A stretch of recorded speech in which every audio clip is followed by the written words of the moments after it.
अस्सलामुअलैकुम दोस्तों इस वीडियो में हम बात करेंगे महाराष्ट्र इमारत इतर बांधकाम कामगार कल्याणकारी मंडल के बारे में, क्योंकि 9 सितंबर 2025 को एक जीआर आया है। जीआर के अंदर क्या कहा गया है आप सभी लोगों ने यूट्यूब के ऊपर देखा होगा और हम भी इसमें विस्तार से जानकारी आपको देने वाले हैं। तो महाराष्ट्र इमारत व इतर बांधकाम कामगार कल्याणकारी मंडळांतर्गत बांधकाम कामगार स्थानिक समिति वो विभागीय संनियंत्रण समिति गठित करण्याबाबत ये जीआर है दोस्तों, स्क्रीन के ऊपर आप देख सकते हैं। इसके अंदर क्या कहा गया है सभी जानकारी विस्तार से आपको देने वाले हैं। लाइव में भी हमने विस्तार से जानकारी दी है। और दोस्तों इसके ऊपर आपकी क्या राय है कमेंट करके हमें जरूर बताइए, क्योंकि यहाँ पे आप देखेंगे प्रस्तावना को अगर हम देखते हैं, प्रस्तावना अगर हम छोड़ देंगे तो प्रस्तावना का कोई खास रोल नहीं होता है, लेकिन प्रस्तावना तो होती है जीआर के अंदर।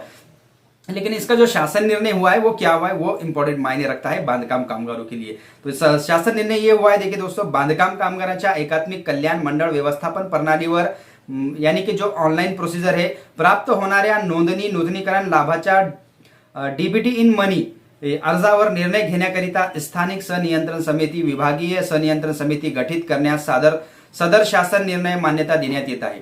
तो दोस्तों अब शासन निर्णय ये आया है कि बांधकाम कामगारों के फॉर्म रिन्यूअल के, रजिस्ट्रेशन के और फिर क्लेम के, ये जितने भी स्कॉलरशिप शिष्यवृत्ति के योजना के फॉर्म होंगे आपके, ये समिति गठित की गई है। अब ये समिति निर्णय लेगी कि आपका फॉर्म एक्सेप्ट करना है, आपका फॉर्म रिजेक्ट करना है, आपको डीबीटी के जरिए पेमेंट मिलेगा या नहीं, वो समिति क्या करेगी, तय करेगी। तो ये समिति का निर्णय अंतिम रहेगा। और उसके बाद फिर आप अगर ये समिति का निर्णय आपके अगेंस्ट होता है, आपके खिलाफ होता है, तो फिर आप क्या कर सकते हैं, विभागीय नियंत्रण समिति के पास अपना अपील कर सकते हैं, अपनी सिफारिश कर सकते हैं। बांधकाम कामगार स्थानिक संनियंत्रण समितिची रचना, अब ये रचना कैसी रहेगी दोस्तों वो भी आपको बताएंगे। बांधकाम कामगार स्थानिक संनियंत्रण समितिची रचना तफसील यहाँ पे आप देखेंगे और पद यहाँ पे माननीय स्थानिक आमदार विधानसभा सदस्य अध्यक्ष रहेंगे समिति के, और साथ में माननीय मंत्री कामगार यांनी शिफारस केलेली व्यक्ति सह अध्यक्ष यानी कि उपाध्यक्ष रहेगी। उसके बाद पुरुष बांधकाम कामगार प्रतिनिधि सदस्य रहेगा, एक आपके तालुके का बांधकाम कामगार जो जिसको एक्सपीरियंस होगा वो ऐसे लोगों को इसके अंदर बात की गई है, ऐसे बांधकाम कामगार को इसके अंदर सदस्य बनाया जाएगा। फिर चौथे नंबर पे महिला बांधकाम कामगार प्रतिनिधि इसके अंदर सदस्य रहेगी। अब एक महिला बांधकाम कामगार सदस्य रहेगी और दूसरा पुरुष बांधकाम कामगार सदस्य रहेगा। उसके बाद देखिए दोस्तों, बांधकाम क्षेत्रातील मालक प्रतिनिधि सदस्य रहेगा। अब यह मालक प्रतिनिधि कौन रहेगा ये अब गवर्नमेंट को ही पता है, अब वो किसको नियुक्त करती है इस तरीके से। उसके बाद संबंधित सहायक कामगार आयुक्त, सरकारी कामगार अधिकारी, नोंदणी अधिकारी, सदस्य, सचिव। अब ये कल्याणकारी मंडल की तरफ से जो भी एम्प्लॉय रहेगा, जो अधिकारी रहेगा वो सचिव रहेगा, उसको इसके राइट्स पूरे रहेंगे सचिव को। ये अध्यक्ष श्री नाम का रहेगा। लेकिन फिलहाल में दोस्तों अगर आप कमेटी बना रहे हैं, अब जीआर निकाले हैं, कमेटी बनेगी, तो बांधकाम कामगारों का पूरा जो प्रस्ताव हो वो ऑनलाइन आपने अप्लाई किया, ऑनलाइन आपके तालुके में 1 महीने के अंदर जितने भी वहां पर अर्ज आएंगे, चाहे रजिस्ट्रेशन के हो नए या फिर रिन्यूअल के हो या फिर क्लेम के हो, ये सभी क्या होंगे उस समिति के सामने पेश किए जाएंगे। जैसे अभी मेरे हाथ में प्रिंट है, ये प्रिंट के माध्यम से उनको दिया जाएगा, फिर वो इसको चेक करेंगे और उसके बाद फिर वेरिफिकेशन वो करेंगे, समिति करेगी कि किसको इसके अंदर किसका फॉर्म रिन्यूअल करना है, किसके फॉर्म को यहाँ पर ये देना है, जैसे कि मान के चलिए अप्रूवल किसके फॉर्म को देना है और किसके फॉर्म पे डीबीटी होने वाली है, किसके फॉर्म यहाँ पे सही है, ये समिति डिसाइड करेगी। तो दोस्तों इसमें टाइम तो बहुत ज्यादा लगेगा। जैसे बहुत सारे यूट्यूब के ऊपर वीडियो चढ़े कि बांधकाम कामगारों को 1 महीने के अंदर रिन्यूअल हो जाएगा, 1 महीने के अंदर नया रजिस्ट्रेशन हो जाएगा, 1 महीने के अंदर डीबीटी के होकर उनको क्लेम का पैसा भी आ जाएगा। ये क्या ये पॉसिबल है या आप हमें कमेंट करके जरूर बताइए। उसके बाद देखिए ये समिति बनेगी, 8 लोगों की समिति रहेगी। उसके बाद इसके अंदर मिनिमम 3 लोग वहां पर हाजिर होना जरूरी है। महीने के अंदर 1 महीने में 1 मर्तबा समिति बैठेगी और समिति की बैठक होना जरूरी है, जीआर के अंदर कहा गया है। और 1 महीने के अंदर जो जितने फॉर्म आएंगे उनका प्रस्ताव वहां रखा जाएगा, फिर वो इसके ऊपर डिसीजन लेंगे। आमदार इसको कहेंगे कि हाँ ये जितने भी लोग हैं इनको डीबीटी हो जाना चाहिए, ऐसा कह दिया तो वो डीबीटी हो जाएगी। अब ये देखिए दोस्तों, इसके अंदर वो व्यक्तित्व आ सकता है, इसमें अलग अलग प्रॉब्लम आ सकती है, क्योंकि कल्याणकारी मंडल खुद इसके ऊपर काम कर रही है, तो 4-4 महीने लग रहे हैं। अब ये आपके तालुके का 1 महीने के अंदर निर्णय लेना और आमदार की बैठक होना, ये क्या पॉसिबल है क्या, हमें कमेंट करके जरूर बताएं।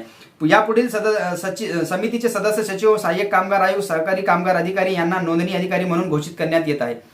अब यापुढे जो भी कामगार के अधिकारी होंगे, कामगार सहाय्यक आयुक्त जिला लेवल पे होते हैं, कामगार सरकारी अधिकारी होते हैं और नोंदणी अधिकारी म्हणून घोषित करण्यात येईल। अब ये कामगार के कल्याणकारी मंडल के अधिकारी रहेंगे। समितीची कार्यकक्षा क्या है, तो अर्ज सदर समितीचे कार्यक्षेत्र विधानसभा क्षेत्र राहतील, यानी की एक आमदार है और उनका जो तालुका आहे वही उनकी समिती कार्य करेगी। समिती सदस्य सचिव महिन्याभरात अर्जाची प्राथमिक छाननी करून, अब सचिव जब छाननी कर रहा है तो यह समिति के सामने पेश करने की क्या जरूरत है, हमारा यह सवाल बनता है। महिन्याभरात प्राप्त अर्जाची छाननी करून समिती समोर सादर करतील। समितीच्या मान्यतेनंतर सदर यादी मंजूर करण्यात येईल। अब समिती के मान्यतेनंतर ये यादी मंजूर करने में आएगी। ये काही लाभार्थ्यांच्या पात्रतेत शंका असल्यास अथवा निकषानुसार कागदपत्रे नसल्यास सदर अर्ज कारनामे मासा संगणक प्रणालीमधून सचिव मार्फत समितीच्या मान्यतेने नामंजूर करण्यात येतील। यानी कि आप कमेटी बैठी है, कमेटी को लगा कि इसके डॉक्यूमेंट्स ऐसे ऐसे में कम है और ये इसको यहाँ पे रिजेक्ट कर दिया जाए, तो वो कमेटी अगर कह देगी बैठक समिति गठित की वाली है, समिति अगर इस तरीके से कह देगी तो वहां पे आपका फॉर्म रिजेक्ट कर दिया जाएगा या फिर वहां पे नामंजूर करके आपको फिर से अप्लाई करना पड़ेगा, ऐसा भी हो सकता है। फिर वैसा अगर आपका नामंजूर हो जाता है तो एसएमएस द्वारे संबंधितच कळविण्यात येईल। जो भी बांधकाम कामगार रहेंगे उनको एसएमएस द्वारे बताया जाएगा। या निर्णयाविरुद्ध 30 दिवसांच्या आत बांधकाम कामगारास विभागीय संनियंत्रण समितीकडे अर्ज करता येईल, तशी सुविधा संगणक प्रणालीवर उपलब्ध करून देण्यात येईल। यानी कि दोस्तों आपके तालुके का आमदार, आपके तालुके की जो समिति है वो आपका फॉर्म रिजेक्ट कर देती है, नामंजूर करती है, तो आप अपना अपील कर सकते हैं। कहां कर सकते हैं? विभागीय आयुक्त में। जैसे मराठवाड़े की बात करें तो छत्रपति संभाजीनगर यानी कि औरंगाबाद हमारा विभागीय ऑफिस है, तो विभागीय ऑफिस में आपको अपील करना होगा। अब हमारा बांधकाम कामगार 300, 400, 500 रुपए रोज काम करने वाला, मुझे बताइए जब आमदार की जो समिति है, जो आमदार की समिति बनाई गई है 8 लोगों की जो समिति है, वो इसके ऊपर निर्णय लेगी कि आपका क्लेम रिजेक्ट करना है, वो आपका क्लेम रिजेक्ट करते हैं तो आप अपील कहां करेंगे, ये यहाँ पे सोचने वाली बात है। उसके बाद वरील कार्यवाही अंती समिती मार्फत अर्जाच्या यादीस मंजुरी दिल्यानंतर बैठकीचे इतिवृत्त व यादी सदस्य सचिवामार्फत संकेतस्थळावरून मंडळात सादर करण्याची सुविधा उपलब्ध करून देण्यात येईल व मंडळामार्फत लाभार्थ्याच्या खात्यात डीबीटी पद्धतीने अर्थसहाय्य जमा करण्यात येईल। दोस्तों अभी जैसे आप ऑनलाइन क्लेम करते हैं, अभी जैसे आप रिन्यूअल का फॉर्म भरते हैं, जैसे नया रजिस्ट्रेशन का फॉर्म भरते हैं, तो यहाँ जब फॉर्म भरने के बाद आपको कितना समय लग रहा है, एक महीने से लेकर 3 महीने 4 महीने यहाँ पे आपको लग रहे हैं। अब ये जब समिति बनेगी और ये तालुके का जब आमदार समिति गठित होगी, तो ये समिति बनने के बाद क्या बांधकाम कामगारों को इसमें फायदा होगा, क्या ये समिति प्रॉपरली काम करेगी नहीं करेगी, ये अभी तो कल्याणकारी मंडल को इसका पहले ट्रायल लेना चाहिए था, उसके बाद ही ये जीआर आना चाहिए था। और ये जो कामगार मंत्री ने जो जीआर निकाला है ये थोड़ा सा हमको क्रिटिकल लग रहा है। आपकी क्या राय है इस पे हमें कमेंट में जरूर बताएं। एखाद्या समितीतील अध्यक्ष सदस्य यांना कमी करणे किंवा त्याऐवजी त्या अन्य व्यक्तीस अध्यक्ष सदस्य म्हणून नेमायचे असल्यास सक्षम अधिकाऱ्यांची शिफारस घेऊन मंडळास प्रस्ताव सादर करावा लागेल। तो दोस्तों अब ये जानकारी थी, ये जीआर के अंदर ये बताया गया है, तो आपको क्या लगता है, क्या ये पॉसिबल है कि एक समिति बनेगी और आपके तालुके के पूरे फॉर्म उसके पास जाएंगे, वो निर्णय लेंगे कि आपके फॉर्म आपको किसको अप्रूवल देना है, किसको रिजेक्ट करना है, ये क्या पॉसिबल है? जब कि ये कामगार मंत्री और ये कामगार का जो कल्याणकारी मंडल है, कल्याणकारी मंडल के जो अधिकारी है वहां बैठे हैं, वो आपके डॉक्यूमेंट्स वेरिफिकेशन के लिए तो बैठे हैं। जब आपका डॉक्यूमेंट्स वेरिफिकेशन सही रहेगा तो फिर ये समिति के पास भेजने की क्या जरूरत थी?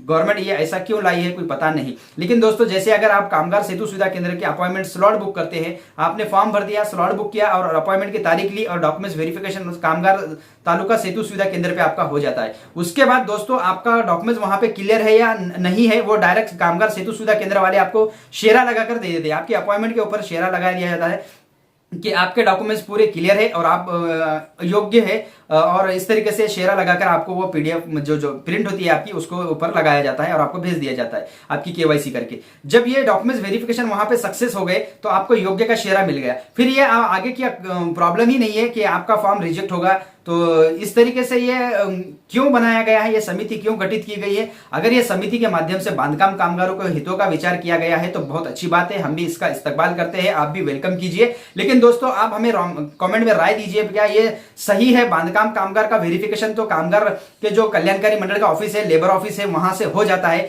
उसके बाद फिर ये समिति में वेरिफिकेशन करने का मकसद क्या है, ये हमें समझ में नहीं आया है। आपके समझ में आया है तो कमेंट करके जरूर बताइए। तो दोस्तों अभी बहुत सारे यूट्यूब के ऊपर वीडियो चल रहे हैं जिसके अंदर बताया जा रहा है कि 1 महीने के अंदर बांधकाम कामगारों का रिन्यूअल हो जाएगा, 1 महीने के अंदर बांधकाम कामगारों का नया रजिस्ट्रेशन हो जाएगा, 1 महीने के अंदर बांधकाम कामगारों का फॉर्म जो क्लेम का फॉर्म है वो एक्सेप्ट होकर डीबीटी हो जाएगी। क्या यह पॉसिबल है? हमें कमेंट करके जरूर बताएं और इसके ऊपर आपकी क्या राय है हमें कमेंट में जरूर दें। तो मिलते हैं नेक्स्ट वीडियो में नई जानकारी के साथ। अल्लाह हाफिज।